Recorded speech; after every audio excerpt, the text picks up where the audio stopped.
নমস্কার, কেমন আছেন সবাই? প্রিয়াঙ্কা লাইফস্টাইলের নতুন আরেকটি ব্লগে আমি প্রিয়াঙ্কা আপনাদের সবাইকে স্বাগত জানাই।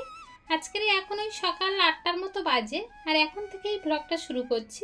তবে পুরো ব্লগটা প্লিজ স্কিপ না করে দেখবেন, আশা করছি খুবই ভালো লাগবে। আজকের আমি গ্যাসে রান্না বসিয়েছি, আর রান্না করতে করতেই আজকের ব্লগটা শুরু করলাম। কারণ আজকের হলো রাধা অষ্টমী, ঠাকুর ঘরের অনেক কাজ রয়েছে, সেই জন্য ভাবলাম কাঠে রান্না করলে দেরি হয়ে যাবে, আর ঠাকুর ঘরে তাহলে ঠিক মতো ভোগ লাগাতে পারবো না। সেই সব কথা চিন্তা করে আর কাঠে রান্না করলাম না, গ্যাসেই রান্না করছি। আর দুদিকে দেবো মানে তাড়াতাড়ি হয়ে যাবে। আর আজকের সকাল থেকে আমাদের এখানে কারেন্ট নেই। তৃষ্ণা তাই ঘরের মধ্যে বসে আর পড়তে পারছে না।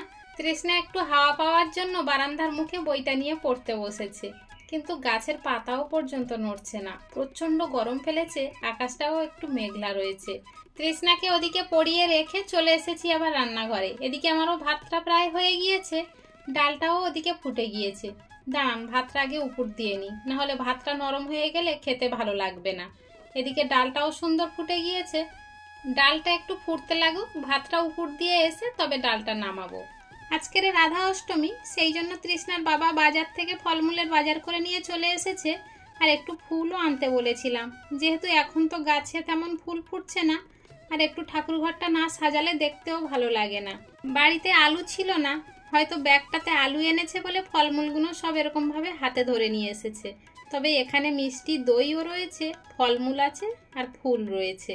ব্যাগের মধ্যে আরও কিছুটা ফল ছিল, সেগুলো আর আমি বের করার সময় পাইনি। তৃষ্ণার বাবা বের করে রেখেছে, ওগুলো আপনাদেরকে পরে দেখিয়ে নেব। এখন চলে এসেছি রান্নাঘরে। কি কি রান্না করেছি আরেকবার একটু আপনাদেরকে দেখিয়ে নিই। ডাল করেছিলাম, আর বললাম তো সবজি বাড়ন্ত, কয়েকটা উচ্ছে, দুটো গাজর এইসব পড়েছিল, তাই 3-4 রকমের সবজি দিয়ে একটা ভাজা করেছি, আর বেগুন ভাজা করেছি। তবে বেগুন ভাজাটা বসিয়ে রেখে তৃষ্ণাকে পড়াতে গিয়েছিলাম, বেগুনটা একটু পুড়ে পুড়ে উঠেছে। আসলে একা হাতে সব দিকে সামলাতে হয় তো, ওই জন্য একটু সমস্যা হয়ে যায়। ঠাকুর ঘরের কিছুটা থালা বাসন তৃষ্ণা বের করে দিয়েছে, সেগুলো এখন মাজতে বসেছি। পিতল কাঁসার জিনিস চকচক না করলে কিন্তু দেখতে ভালো লাগে না। যে কোনো জিনিস দেখতে না ভালো লাগলে ব্যবহার করার সময় কিন্তু ভীষণ বিরক্তিকর লাগে। আর আমি একটু আগে তেঁতুল মাখিয়ে রেখেছিলাম, আর এখন একটু মাটি দিয়ে ভালো করে চেপে চেপে মেজে নিচ্ছি। তবে যখন মাজা হয় তখন কত সুন্দর চকচক করে।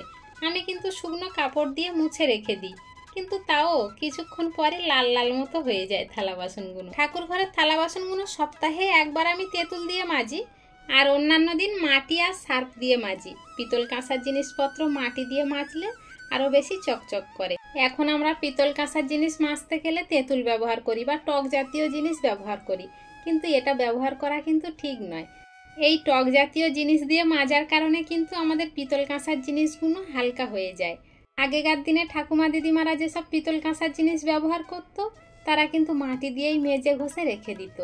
আর তেঁতুল দিয়ে মাজলে কিন্তু পরক্ষণে লাল মতো হয়ে আসে, কিন্তু মাটি দিয়ে মাজলে সেটা হয় না। এখনকার তুলনায় আগেকার দিনে কিন্তু পিতল কাঁসার জিনিস বেশি ব্যবহার করা হতো। আপনাদের সাথে গল্প করতে করতে এদিকের কাজ সব গুছিয়ে রেখে স্নান করে চলে এসেছি ঠাকুর ঘরে। ঠাকুর ঘর সব কিছু গুছিয়ে নিয়েছি, আর এখন বসেছি ফল কাটতে। সব ফল কিন্তু আজকের কাটবো না, তৃষ্ণার বাবার যে ফলগুলো এনেছে ওটা কিন্তু 1 সপ্তাহের ফল। প্রতিদিন দুপুরে তো ভগবানকে ফল দিয়ে ভোগ লাগানো হয়, সেই জন্যই তৃষ্ণার বাবা একটু বেশি বেশি করে এনে রেখে দেয়। আমাদের ফ্রিজ নেই ঠিকই, কিন্তু ফলের ঝুড়ি আছে, ঝুড়িতে করে গুছিয়ে রেখে দেওয়া হয়। খুব একটা বেশি অসুবিধা হয় না, তবে এই লেবুগুলো একটু শুকিয়ে মতো আসে। ফলের বাটাটা গুছিয়ে নিয়ে এখন মিষ্টি আর দই এনেছে, সেটা আলাদা একটা বাটাতে গুছিয়ে নিয়েছি। আর প্রত্যেকটা প্রসাদের উপরে কিন্তু একটা করে তুলসী পত্র অবশ্যই দিয়েছি।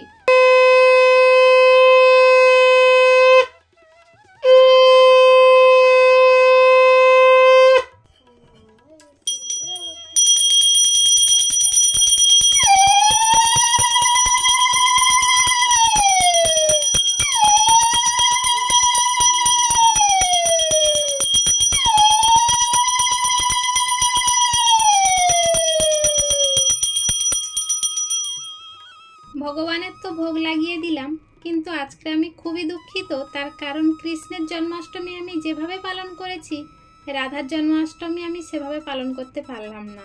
চলুন তাহলে ব্লগটা আর বেশি বাড়াচ্ছি না, এখানেই শেষ করছি। দেখা হচ্ছে খুব শীঘ্রই নতুন আরেকটি ব্লগের সাথে। ততক্ষণ পর্যন্ত সবাই ভালো থাকবেন, সুস্থ থাকবেন, সাবধানে থাকবেন। আর ব্লগটি কেমন হলো অবশ্যই কমেন্টে জানাবেন। ভালো লাগলে একটা লাইক করে দেবেন।